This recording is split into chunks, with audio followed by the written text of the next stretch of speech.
We are recording the practical questions for partnership final account for HSC board specifically. PDF is already with every student. So now the first question directly on topic.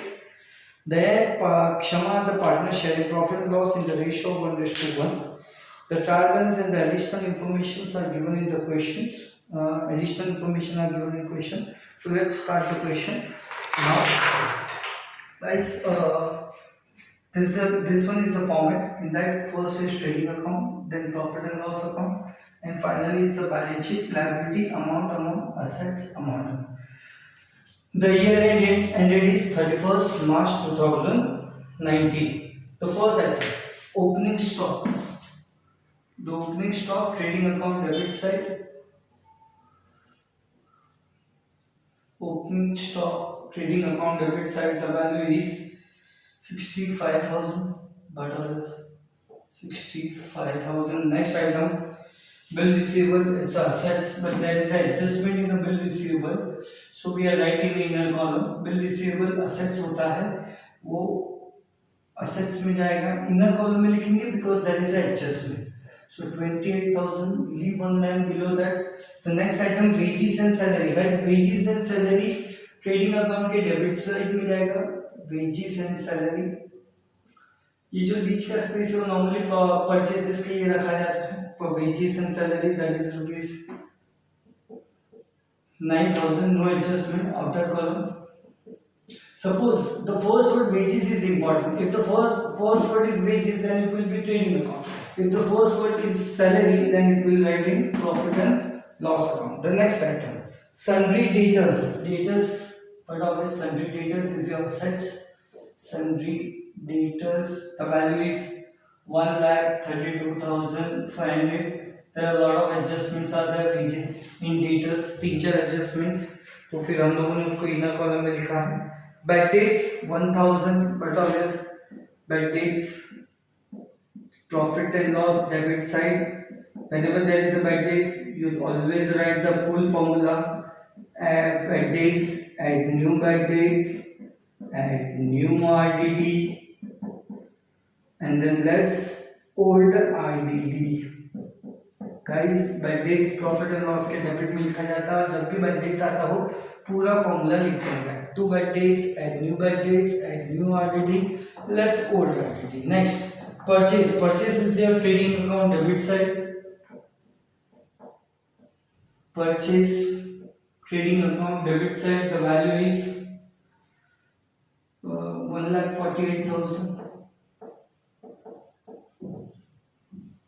Purchase 1,48,000. Next item, motor car 68,000. That one is assets. Motor car assets में जाता है दोस्तों. 68,000. कोई adjustment नहीं है इसलिए after column में लिख दिया. The next item, machinery you have adjustment, तो मशीनरी को इनर कॉलम में लिखिए guys. Machinery value is 1 lakh. Machinery value is 1,14,800. 1,14,800. Adjusted appreciation का इनर कॉलम में लिखा 1 lakh. Next, audit fees. Audit fees कहाँ जाएगा दोस्तों?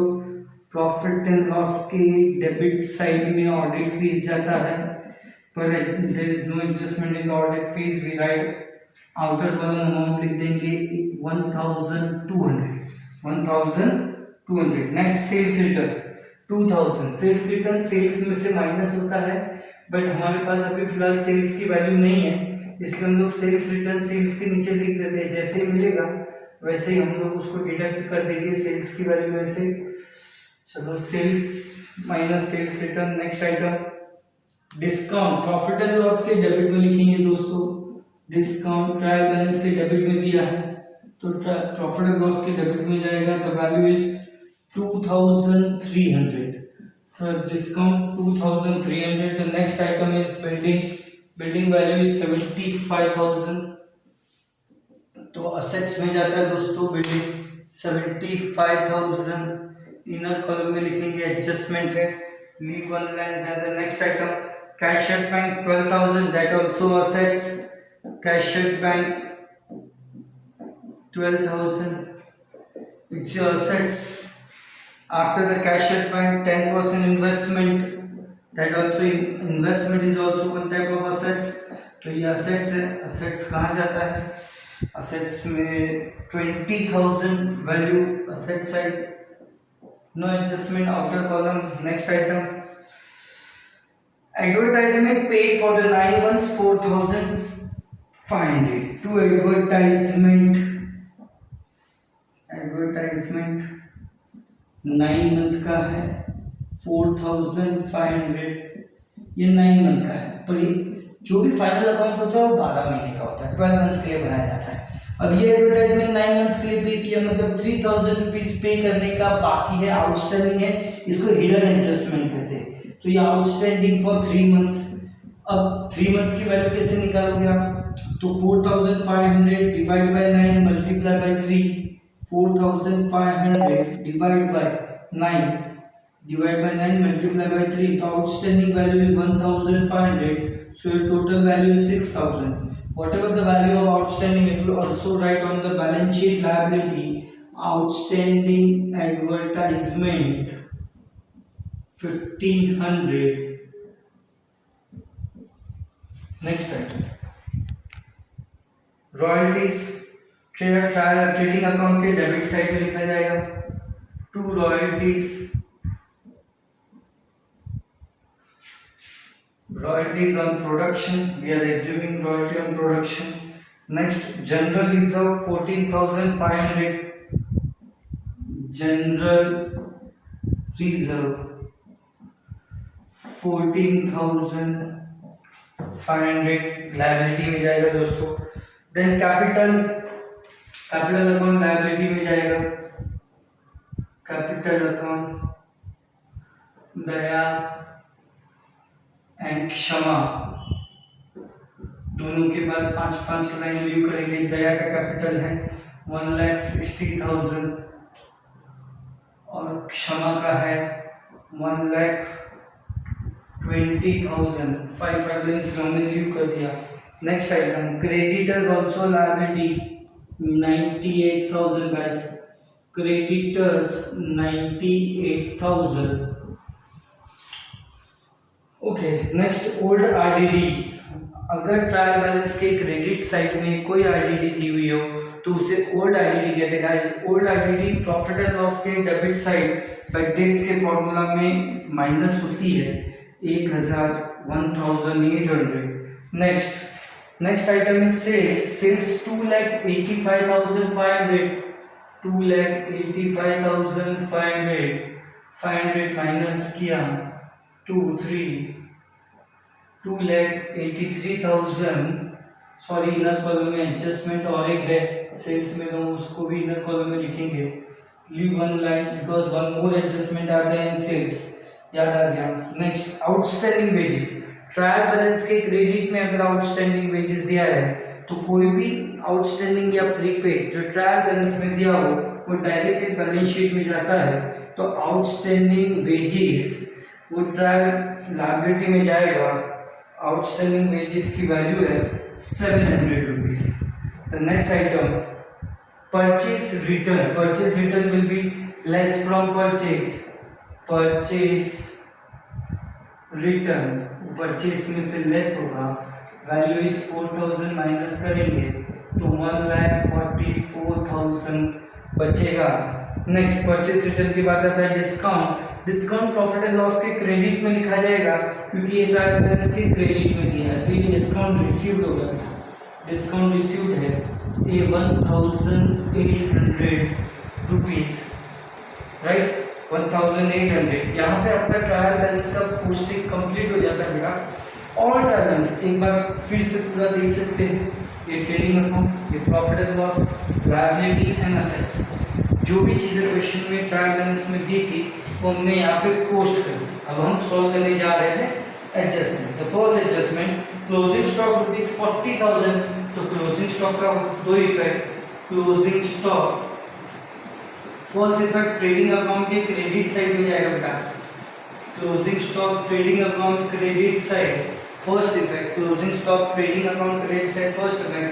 Second effect balance sheet asset, second effect balance sheet asset. closing stock. If there is a two value is given in question, suppose closing stock में दो value दिए, cost value और market value, whichever is less, जो भी कम वाली है वो लेते हैं। फिलहाल एक ही वैल्यू इस क्वेश्चन में दी है, तो ट्रेडिंग के क्रेडिट में और बैलेंस शीट के असेट्स में दिए लिखने का बेटा। Next effect, depreciation building and machinery.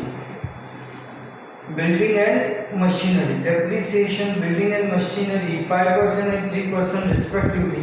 तो बिल्डिंग पे 5% और मशीनरी पे 3%। पहले जिसका जितना परसेंटेज हो उसके सामने लिख दो। तो डेप्रिसिएशन क्या होता है? माइनस होता है दोस्तों।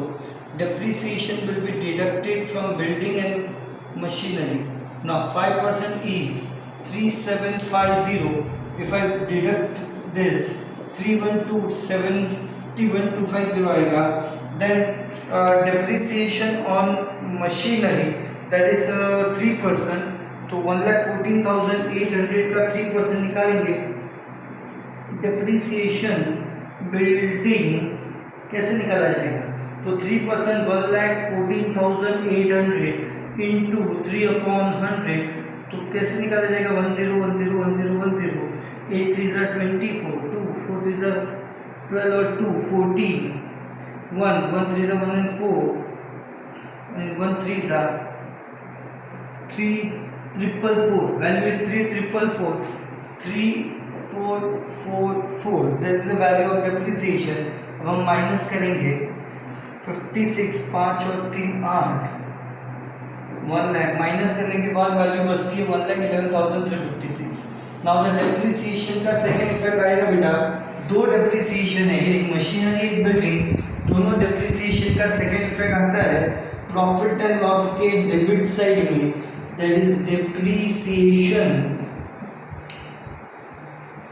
machinery and building, machinery and building, machinery depreciation 3,444, building depreciation 3,750, 4 5 4 9 11 7,194। तो बोथ डेप्रिसिएशन आ गया। हमने दोनों डेप्रिसिएशन का सेकंड इफेक्ट कहाँ पे दे दिया? प्रॉफिट एंड लॉस के debit side. Now the next adjustment that is bill receivable dishonoured ₹3,000। Bill receivable dishonoured करना है। Value bill receivable dishonoured. तो बिल रिसीवेबल डिसऑनर्ड तो बिल की वैल्यू नहीं रही, तो हम less from bill add to debtors, less from bill add to debtors. तो बिल रिसीवेबल डिसऑनर्ड, तो लेस फ्रॉम बिल 28,000 में से 3,000 गया तो 25 बचेगा, और ये जो 3 माइनस किया वो डेटर्स में क्या कर देने का? ऐड कर देने का। तो less from bill add to debtors. अब डेटर्स हो गए 135,500। Now next, goods worth ₹1,000 taken by Daya personal use. 1,000 का गुड्स दया ने विड्रॉ किया, 1,000 का गुड्स दया ने विड्रॉ किया और रिकॉर्ड नहीं हुआ है। तो goods withdrawn by partners, first effect कहाँ जाएगी दोस्तों?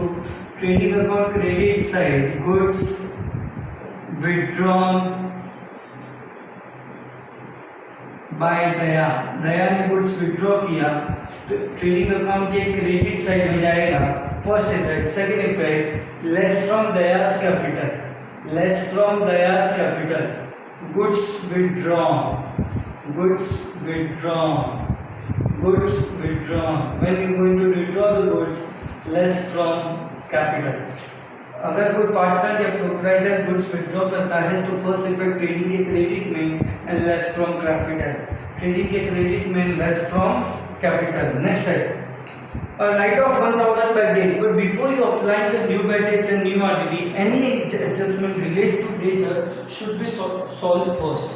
कभी भी डेटर्स में से रिलेटेड एडजस्टमेंट जैसे कि new bad dates, new RDD, new RPDD सबसे लास्ट की जाते हैं। उसके पहले अगर डेटर से रिलेटेड कोई भी एडजस्टमेंट दिए हो तो उसे पहले सॉल्व करने पड़ते हैं। इसलिए हम 5th एडजस्टमेंट ना करते हुए पहले 6th एडजस्टमेंट करेंगे क्योंकि वो भी डेटर से रिलेटेड है। सो यार गाइस, हम कभी भी फर्दर बैड डेट्स मतलब कि new bad dates, new RDD, new RPDD हमें सबसे लास्ट में सॉल्व करने हैं। टॉपिक के, मतलब जितने भी एडजस्टमेंट दिए उसमें, क्योंकि अगर डेटा से रिलेटेड कोई भी एडजस्टमेंट है तो वो कभी भी पहले सॉल्व किए जाते हैं। तो यहाँ पे डेटा से रिलेटेड एक एडजस्टमेंट है, goods worth ₹6,000 but be sold but no entry was made in books of account. 6,000 का गुड्स विड्रॉन हुआ है, सोल्ड किया, बेचा गया है, पर रिकॉर्ड हुआ नहीं है। This is called as unrecorded sales. जब अनरिकॉर्डेड सेल्स है तो सेल्स में ऐड करो बेटा, add to sale, unrecorded sales,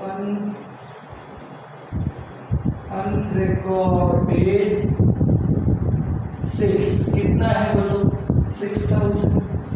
जब अनरिकॉर्डेड सेल्स है 289,500, चलो अनरिकॉर्डेड सेल्स हो गया, एड टू सेल्स हो गया, first effect add to sales किया, second effect add to debtors, add to sales हुआ तो एड टू डेटर्स करना पड़ेगा। हम लोगों ने सबने एडजस्टमेंट सबके सब बाय हार्ट कर लिए होंगे, तो आई एम अज्यूमिंग दैट कि अगर आपको एडजस्टमेंट याद है 141,500, if you are selling the good someone, आपने किसी को माल बेचा है तो सेल्स भी बढ़ेगा और वो लोग भी बढ़ेंगे जिससे हमें पैसा लेना है, इसलिए वो डेटर्स में भी ऐड होगा, add to sales, add to debtors.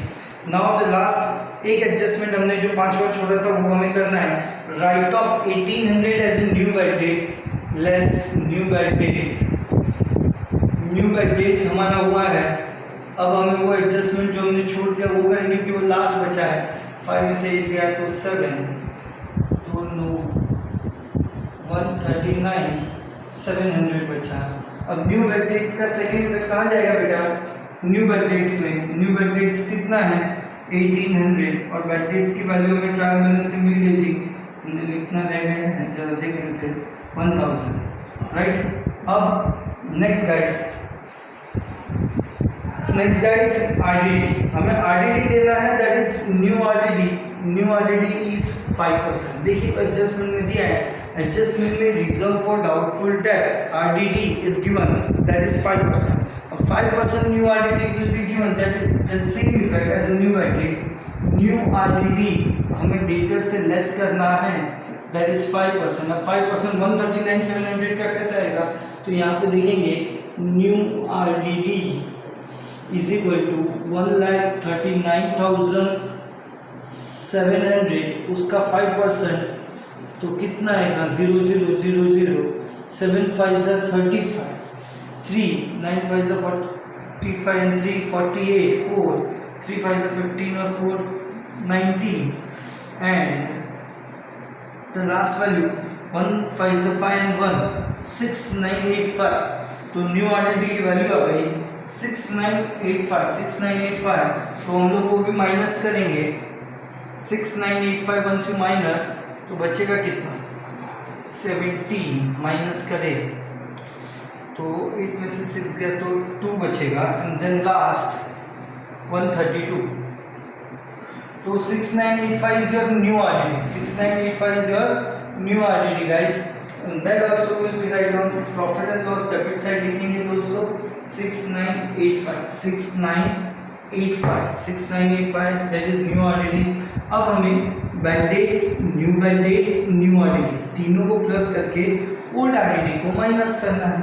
तो 85, 9 और 8 17, 1 2 3 6 9। अब 9785 में से हम 1800 ओल्ड आरडीडी माइनस करेंगे, 85 17 में से 8 गया तो 9 का 8 हुआ, 81 में से 1 गया तो 7। It's just game of plus and minus, nothing else. वापस से बोल रहा हूँ, बैड डेट्स, न्यू आरडीडी तीनों को प्लस किया, उसमें से ओल्ड आरडीडी माइनस किया। बैड डेट्स आपको ट्रायल बैलेंस में दिया था, new bad dates, new RDD आपको एडजस्टमेंट में दिया हुआ है, और ओल्ड आरडीडी आपको ट्रायल बैलेंस के क्रेडिट में दिया हुआ है। फिर से एक बार गाइस, ये पूरा सम्स होने के बाद हमें इसको टैली करना है। अब हमारे सारे एडजस्टमेंट हो चुके हैं तो हम इसको टैली करेंगे।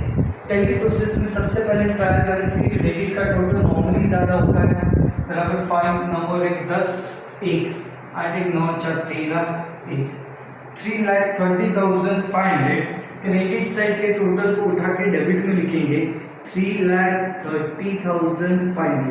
फिर से बोलता हूँ, फर्स्ट ट्रेडिंग के क्रेडिट का टोटल किया, उसको डेबिट में लिखा, उसमें से ये सब चीज़ें माइनस करेंगे। कैसे? तो इसका टोटल कर दे, इसका टोटल कर दो साइड में पेज पे, उस 3,30,500 में से इसके टोटल को माइनस करना है। तो पेंसिल से यहाँ पे करिए 0 0 0, 5 और 4 9, 18 3 21, 2 6 8 4 12, 3,21,000 आ रहा है दोस्तों। 2,21,000 आई थिंक सो, राइट, 221। तो देखिए कैसे निकालेंगे, 3,30,500 में से 2,21,000 माइनस करो तो ये 500 बचा, राइट। 10 में से दिया तो 9 0।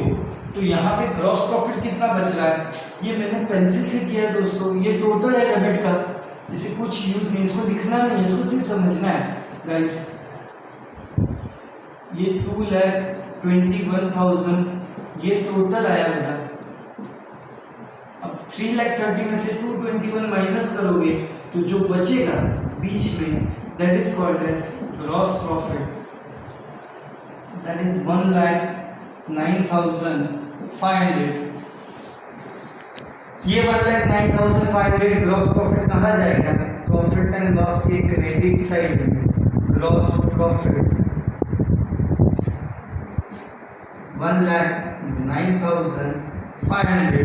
नाउ अब आपके पास 1,09,500 आ चुका है बेटा, तो हम प्रॉफिट एंड लॉस के क्रेडिट का टोटल करेंगे दोस्तों। प्रॉफिट एंड लॉस के क्रेडिट का टोटल अगर आप करोगे तो 5 और 8 13 1, 10 और 1 11 1, तो क्रेडिट का टोटल आया 1,11,300, राइट।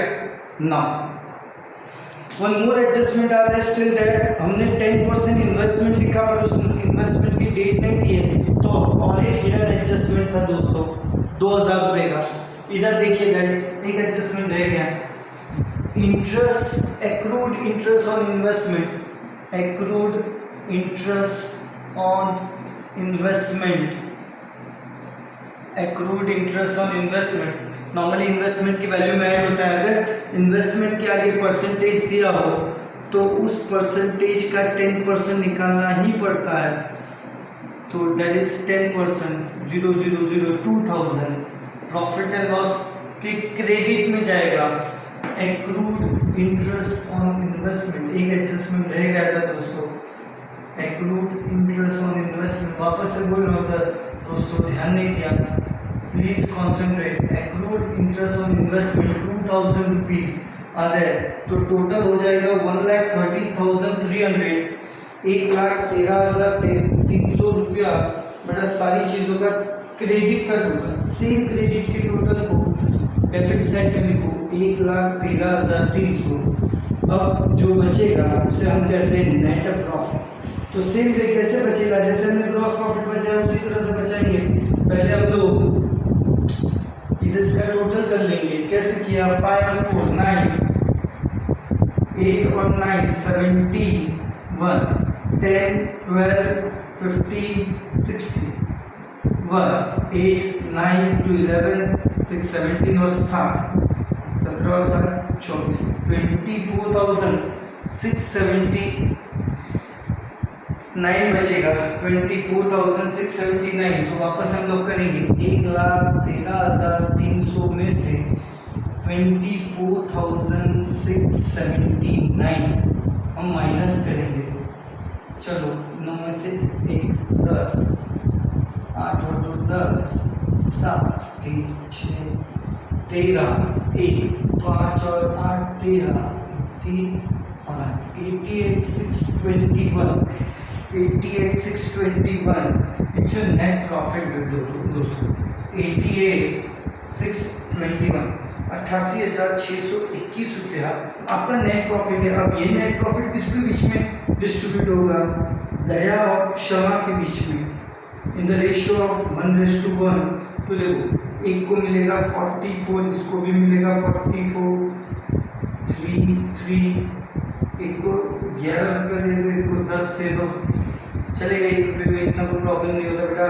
जरूरी नहीं 10 रुपया और 8 आना, 10 8 आना करने के लिए 1 रुपया ज़्यादा दे देने का, 1 रुपया कम दे देगा। 44,311 इस और नेट प्रॉफिट पार्टनर्स के कैपिटल में ऐड हो जाएगा।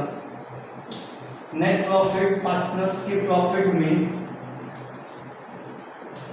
ऐड होगा। 44,311 net profit will be add to partners capital, net profit will add to partners capital. 164,311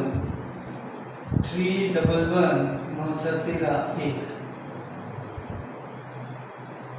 2,03,311। Now we remember कोई भी नेट प्रॉफिट जो भी P&L अकाउंट में होता है वो लायबिलिटी में पार्टनर्स कैपिटल में ऐड हो जाता है। नाउ अब हमारा जो दोनों पार्टनर्स कैपिटल आ गया एंड देन लायबिलिटी और असेट्स का टोटल करो, it should be same, it should be same. चलो हम कैलकुलेट करेंगे गाइस। 1 और 1 2, 1 और 1 2,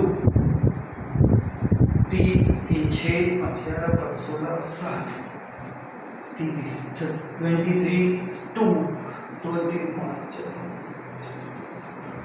22 22 2 8 1 3 4 4,82,322 4,82,320 अच्छा एक का 10 रुपये, sorry 310 321 4,82,321 4,82,321 is your tally amount. Please guys थोड़ा सा अच्छे से इसे सॉल्व कीजिए, बस इसी टाइप का sum. This is your working notes, how to find out your depreciation building. So guys, any problem, any query, personally contact me. It's an online tutorial. You can sort out the sums from the board. I hope you like and try to study out. Thank you very much.